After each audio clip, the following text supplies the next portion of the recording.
जरा सोचो क्या होता अगर जो भी तुम अपने सपने में देखते और उसे अपनी असली जिंदगी में ले आते। कुछ ऐसा ही होता है आज की कहानी में। कहानी की शुरुआत में हमें एक लड़के को दिखाया जाता है जिसका नाम सैंग्यू होता है। सैंग्यू एक गरीब स्क्रिप्ट राइटर है जिसके पास ना तो कोई जॉब है ना कोई दोस्त है और उसके माता पिता भी दुनिया छोड़कर जा चुके हैं। हालांकि उसकी मेन प्रॉब्लम ये है कि वो 6 महीने से सोया नहीं है, क्योंकि हर बार जब वो ऐसा करता है तो उसे सपनों में एक राक्षस दिखाई देता है जो उसे जान से मार देता है। आज रात सैंग्यू मेट्रो में ट्रेवल करने का सपना देख रहा है, तभी अचानक वही राक्षस उसके सपने में आकर सैंग्यू के बाल पकड़ता है, फिर मेट्रो में छेद करके उसका सिर पटरी से रगड़कर उसे मार देता है। तभी सपने में मरने के बाद उसकी आंखें खुल जाती है और फिर वो कुछ लिखने का इरादा बनाता है, लेकिन तभी अचानक उसका मकान मालिक गेट खड़खड़ाता है और ऐसा दिखावा करता है जैसे वो उसके लिए खाना लाया हो। लेकिन सैंग्यू कमरे की खिड़की से कूदकर भाग जाता है क्योंकि उसके पास किराए के पैसे नहीं थे। जब सैंग्यू रोड पर चल रहा होता है तो उन सभी साइकोलॉजिस्ट और डॉक्टर्स को याद करता है जिनसे उसने अपने सपनों के बारे में बात करी थी, लेकिन सपनों को लेकर सभी का अलग अलग नजरिया था। लेकिन ऐसी एक भी चीज नहीं थी जिससे सैंग्यू की किसी भी तरह की मदद हो सके। वो एक फूड स्टॉल पर रुकता है और एगलेस पैनकेक मांगता है क्योंकि अंडे वाला पैनकेक खाने के लिए उसके पास पैसे नहीं थे। लेकिन फूड स्टॉल का मालिक सैंग्यू पर दया करके उसे फ्री में अंडे वाला पैनकेक दे देता है। जब तक उसका पैनकेक बनके तैयार हो रहा होता है तब तक वो गली के उस पार एक कैफे को देखता है जहाँ हुआर काम कर रही होती है। वो हुआर से बहुत ज्यादा प्यार करता है। वो उससे सालों पहले मिला था जब वो अपने कुछ दोस्तों के साथ क्लब में गया था तो हुआर वहाँ बैंड शो कर रही थी। तभी सैंग्यू को हुआर की आवाज बहुत अच्छी लगी और वो तब से उसके बारे में सोचता रहता है। तभी उसका पैनकेक तैयार हो जाता है और वो उसको मजे से खाने लगता है, लेकिन वो चौंक जाता है जब पीछे से उसका मैनेजर सैंग जी आ जाता है। सैंग्यू उसे देखते ही भागने लगता है और अपना पैनकेक नीचे गिरा देता है। वो ज्यादा दूर तक नहीं भाग पाता और सैंग्यू उसे पकड़ लेता है। फिर वो उसे रेस्टोरेंट में ले जाता है जहाँ सैंग्यू उसे नूडल्स खाते हुए देखता है। वहाँ सैंग्यू उसे डांटता है क्योंकि सैंग्यू ने कॉन्ट्रैक्ट की इज्जत नहीं की और स्क्रिप्ट भी टाइम पर डिलीवर नहीं करी। फिर वो अपने मैनेजर दोस्त को सपने वाली बीमारी के बारे में बताता है और कहता है कि वो कॉन्सेंट्रेट नहीं कर पा रहा, इसलिए स्क्रिप्ट अब तक तैयार नहीं हुई। लेकिन सैंग जी ये सब नहीं सुनता और 10 दिनों में स्क्रिप्ट तैयार करने का ऑर्डर दे देता है। फिर सैंग्यू वापस अपने अपार्टमेंट में जाता है और देखता है कि उसका सामान गेट के बाहर पड़ा है और गेट भी लॉक्ड है। इसका मतलब उसके मकान मालिक ने उसे घर से बाहर फेंक दिया है। फिर वो रात बिताने के लिए एक कैफे में जाता है और लैपटॉप में स्क्रिप्ट लिखने की कोशिश करता है, लेकिन बहुत खतरनाक भूख के कारण कुछ नहीं लिख पाता और आखिर में सो जाता है। फिर अचानक उसके पीछे दोबारा वही राक्षस आ जाता है जो पहले उसके सपने में आया था। वो अपनी जंजीरों से सैंग्यू का गला दबाता है और उसका सिर टेबल पर मारता है। एक बार फिर अपने सपने में मरने के बाद वो सुबह उठता है तो उसे पता चलता है कि उसका लैपटॉप चोरी हो चुका है। उसे सपनों में और हकीकत में कोई डिफरेंस नहीं दिखता। फिर वो सैंग जी को मैसेज करता है और बताता है कि अब वो सुसाइड कर रहा है। सैंग्यू हुआर के कैफे की सामने वाली बिल्डिंग को चुनता है और उसके किनारे पर खड़ा हो जाता है। कूदने की पूरी तैयारी कर लेता है, लेकिन अचानक वहाँ फूड स्टॉल वाला आदमी आ जाता है और उसे बचा लेता है। वो उसे फ्री में खाने के लिए पैनकेक देता है और उसके साथ बैठ जाता है और सैंग्यू को बताता है कि अब जब भी तुम अपना सपना देखो तो तुम्हें आई एम ड्रीमिंग बोलना है, इससे तुम फौरन अपने सपने से बाहर आ जाओगे। सैंग्यू देर रात तक छत से हुआर को देखता रहता है। रात को अपना फोन बेच देता है ताकि उसे कुछ पैसे मिल जाएं और वो उन पैसों से खाना खरीद सके। फिर सैंग्यू एक स्टोर में जाता है और वहाँ कुछ चीजें चुराने की कोशिश करता है, लेकिन अपना मन बदल लेता है जब उसे पता लगता है कि उसे देखा जा रहा है। फिर वो खाना खरीदता है और स्टोर के बाहर बैठकर खाता है। अचानक सैंग्यू चौंक जाता है जब हुआर वहाँ आ जाती है। उसे लगता है कि ये सच है, लेकिन तभी वो राक्षस में बदल जाती है और राक्षस सैंग्यू को कांच की तरफ धक्का देना शुरू कर देता है। वहीं दूसरी तरफ स्टोर मैनेजर को लगता है जैसे सैंग्यू को किसी तरह का पैनिक अटैक आया हो। राक्षस सैंग्यू को उठाकर अपनी तलवार से मारता है और उसे कांच की खिड़की से स्टोर के अंदर फेंक देता है। सैंग्यू फूड स्टॉल वाले आदमी की बात को याद करता है, तलवार को पकड़े रहता है और कहता है आई एम ड्रीमिंग। तभी वो सपने से बाहर आ जाता है और उसके हाथों में राक्षस की तलवार आ जाती है। सैंग्यू स्टोर मैनेजर की बुलाई हुई एम्बुलेंस के आने से पहले वहाँ से भाग जाता है। फिर तलवार को सुरक्षित अपने पास रख के रात एक पार्क में बिताता है। अगली सुबह फिर वो उस तलवार को बेचने एक एंटीक शॉप में जाता है। सारे दुकानदार उस तलवार को खरीदने के लिए बहुत उत्सुक हो जाते हैं। तभी उसे लगता है कि उसके हाथ बहुत कीमती चीज लगी है। फिर सारी दुकानों में जाने के बाद फाइनल में वो एक दुकानदार से बार्गेनिंग करके तलवार को 20,000 में बेच देता है। सैंग्यू बिना टाइम वेस्ट करे सारे पैसे खर्चना शुरू कर देता है। लैपटॉप खरीदता है, अच्छे रेस्टोरेंट में खाना खाता है और एक फैंसी होटल में रहता है। सैंग्यू शेविंग करके अपना लुक अपग्रेड करता है और चिकना बन जाता है। जैसे ही रात होती है वो नींद की कुछ गोलियां लेता है और सपना आने का इंतजार करता है। ये सपना भी उसे उसी होटल में आता है जहाँ वो रुकता है, इसलिए वो अपना कमरा छोड़कर कॉरिडोर में घूमने लगता है। फिर वो एक फ्लावर पॉट को उठाता है और कहता है आई एम ड्रीमिंग, लेकिन कुछ नहीं होता। वो थोड़ा और पता लगाने की कोशिश करता है, लेकिन तभी अचानक दीवार तोड़ के वापस वही राक्षस आ जाता है और एक सोने की कुल्हाड़ी लेकर उसका पीछा करता है। राक्षस उसे कुल्हाड़ी से मारता है और इधर उधर फेंकता है, जिससे उसे काफी चोट लगती है। लेकिन थोड़ी देर बाद सैंग्यू कुल्हाड़ी पकड़ लेता है और जल्दी से कहता है आई एम ड्रीमिंग। एक बार फिर वो अपने हाथों में राक्षसी कुल्हाड़ी लेकर जागता है और उसके सारे घाव भी ठीक हो जाते हैं। हैं। अगली सुबह वापस वो उसी दुकानदार को कुल्हाड़ी बेच देता है और पैसों को तुरंत खर्च कर देता है। आज रात को वो एक नई चाल चलता है। वो सोने से पहले एक किताब में पुराने जमाने के म्यूजियम्स की तस्वीरें देखता है ताकि वो म्यूजियम उसके सपने में आ सके, और उसकी चाल काम कर जाती है क्योंकि सपने में वो उसी म्यूजियम में पहुंच जाता है। सैंग्यू चारों ओर देखता है, सभी एंटीक चीजों को घूरता है, सबकी प्राइस देख के सबसे महंगी चीज चुनता है और राक्षस के आने का वेट करता है। इस बार राक्षस एक मशीन गन लेकर आता है जो सैंग्यू के प्लान के बिल्कुल ऑपोजिट था। सैंग्यू दौड़ना शुरू कर देता है और गोलियों से खुद को बचाता है, लेकिन आखिर में राक्षस उसे पकड़ लेता है और मार देता है। सैंग्यू वापस अपने होटल के बेडरूम में आ जाता है। वो उस काम को अधूरा नहीं छोड़ना चाहता था, इसलिए जल्दी से वो नींद की गोली लेता है और वापस सपने में चला जाता है। वो फिर से दौड़ना शुरू कर देता है और इस बार एक लंबी छलांग लगा के दोनों एंटीक चीजों को पकड़कर तुरंत कहता है आई एम ड्रीमिंग, और अपने होटल के बेडरूम में दोनों चीजों को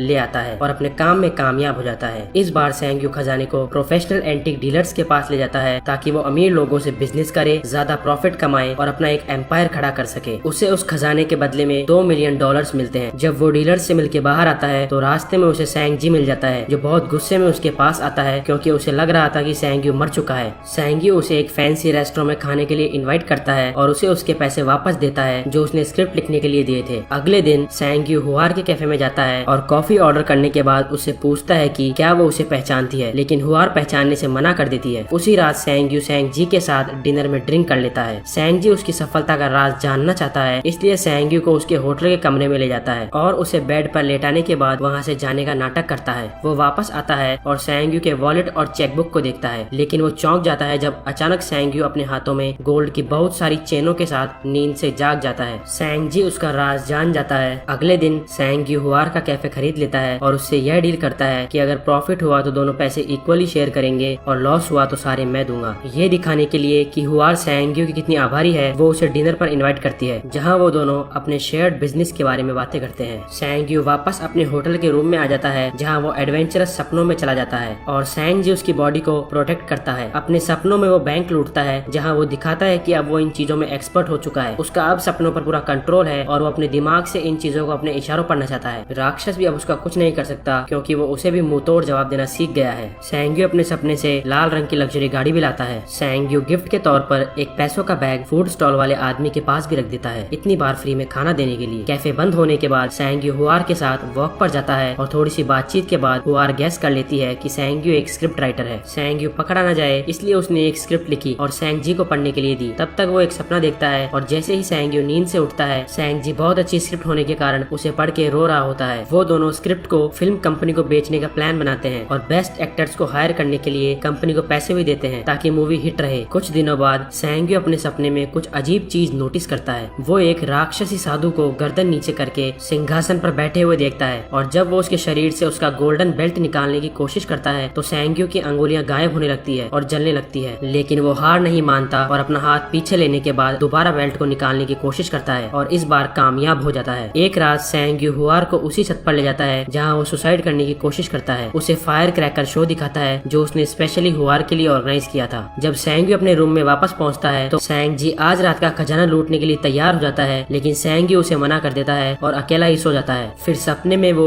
एक बहुत लंबी और खाली बिल्डिंग में पहुंचता है जहां बालकनी में कोई उसका इंतजार कर रहा होता है। जैसे ही सैंग्यू उसके पास जाता है तो देखता है कि वो बिल्कुल उसका हमशक्ल है। तभी अचानक सैंग्यू अपने सपने से बाहर आता है और अपने कंधे और चेहरे पर नए जले हुए निशान देखता है। अगले दिन सैंग्यू फूड स्टॉल वाले आदमी के पास कोई नई सलाह लेने जाता है, लेकिन फूड स्टॉल के पास पहुँचते ही उसके साइड में एक वैन आती है और कुछ बदमाश उसे किडनैप कर लेते हैं। जब वो उसके सिर से बैग हटाते हैं तो सैंग्यू को पता चलता है कि बदमाशों ने उसे चारों तरफ से घेर लिया है। उन बदमाशों का लीडर चैंग जी होता है। जब चैंग जी पैसे लेकर आता है तो चैंग जी के आदमी उससे पैसे भी ले लेते हैं और उसे भी किडनैप कर लेते हैं। अब सैंग्यू के पास बचने का और कोई चारा नहीं बचता, इसलिए वो बेहोश सैंग जी के साथ सारे बदमाशों को अपने अपार्टमेंट में ले जाता है जहाँ वो उनको अपने खुफिया कमरे में रखी एंटीक, यूनिक और महंगी चीजें दिखाता है। लेकिन तभी हुआर सैंग्यू से मिलने उसके अपार्टमेंट पे आ जाती है। जैसे ही वो लिफ्ट से बाहर निकलती है एक बदमाश उसके सिर पर भी बैग डाल के उसे भी किडनैप कर लेता है और उसी जगह ले जाता है जहाँ सैंग्यू को रख रखा था। चैंग जी हुआर को परेशान करता है और सैंग्यू को उकसाता है और तभी सैंग जी को होश आ जाता है। हुआर चैंग जी को लात मारती है लेकिन वो बच जाता है। सैंग्यू भी बदमाशों को दांत से काट लेता है और तीनों बच के भाग जाते हैं। तीनों ज्यादा दूर तक नहीं भाग पाते क्योंकि सैंग्यू के बहुत ज्यादा खून आ रहे थे। फिर जल्दी से सैंग जी बदमाशों को पकड़ लेता है और आगे नहीं जाने देता ताकि सैंग्यू और हुआर भाग सके, लेकिन दोनों बदमाश ट्रेंड थे और सैंगजी अकेला था, इसलिए दोनों ने मिलके सैंगजी को जान से मार दिया। जैसे ही सैंगयू और हुआर सीढ़ियों से ऊपर पहुंचते हैं, एक बदमाश उन्हें पकड़ लेता है और वो दोनों के साथ मारपीट करता रहता है। थोड़ी देर बाद सैंगयू अचानक खुद को बहुत सारे खंडरों में पाता है, जहाँ वो काले पानी से ढका हुआ होता है, जो हिलने डुलने पर जल्द ही उसकी पूरी बॉडी से हट जाता है। चारों ओर देखने के बाद वो एक चमकते हुए गेट को छूता है, जिसमें दिखाया जाता है कि उस रात स्टोर के बाहर से उसे एम्बुलेंस में ले जाया गया था। जब ये खत्म हो जाता है तो वहाँ से बाहर निकलने के लिए वो आई एम ड्रीमिंग कहता है, लेकिन कुछ नहीं होता, बल्कि उसका ब्लड लॉस होने लग जाता है। अचानक उसका शरीर बदलना शुरू हो जाता है और सैंगयू दानव यानी राक्षस बन जाता है। फिर उसके हाथ में एक कुल्हाड़ी आ जाती है, जिससे वो दीवार को तोड़ने की कोशिश करता है। आखिर में जब दीवार टूट जाती है तो राक्षस सैंगयू के लिविंग रूम में आ जाता है और राक्षस सभी बदमाशों को मशीन गन से मार देता है। फिर राक्षस सैंगयू को मारने के लिए उसके पास जाता है और सैंगयू को मार देता है। फिर सभी एंटीक चीजें जो वो अपने सपनों से लाया था गायब होने लगती है, उसके अपार्टमेंट से भी और अमीर लोगों के कलेक्शन से भी। और जब वो जागता है तो खुद को वापस उसी स्टोर पर पाता है जहाँ हुआर राक्षस में बदल गई थी, और अब तक जो भी हुआ है वो सब कुछ एक बहुत लंबा सपना था। और तब से सैंगयू वहीं स्टोर के बाहर ही सो रहा है। हुआर ने सैंगयू को कॉन्सर्ट में देखा था, इसलिए वो उसे पहचान जाती है। उसे सैंगयू पर दया आ जाती है और वो उसे रियलिटी में खाना खिलाती है। जब सैंगयू नूडल्स खा रहा होता है तो हुआर उसे बताती है कि उसने सैंगयू की लिखी हुई स्टोरी एक मैगजीन में पढ़ी थी, उसे वो स्टोरी बहुत अच्छी लगी और स्टोरी बहुत अच्छी प्राइस में बिक सकती है। तब तक वो उसे अपने कैफे में काम करने की जॉब दे सकती है, जिससे वो टूट जाता है और रोना शुरू कर देता है। कई दिनों बाद अब अपने जीवन से सेटिस्फाइड सैंगयू खाना ऑर्डर करने के लिए फूड स्टॉल वाले आदमी के पास जाता है, तो वो उसे उसके पैसों का बैग वापस देता है और उसे अपने पेट पे एक निशान दिखाता है, क्योंकि उसके पास भी वही शक्तियाँ है जो सैंगयू के पास है। लेकिन उसने ये साधारण जीवन जीना ही सही समझा। जैसे ही सैंगयू उसकी कहानी सुनता है, उसके पीछे उसके आखिरी सपने का खंडर दिखाई देता है और ये पता चलता है कि गैंगस्टर्स को मारने वाला राक्षस उसका पीछा कर रहा है।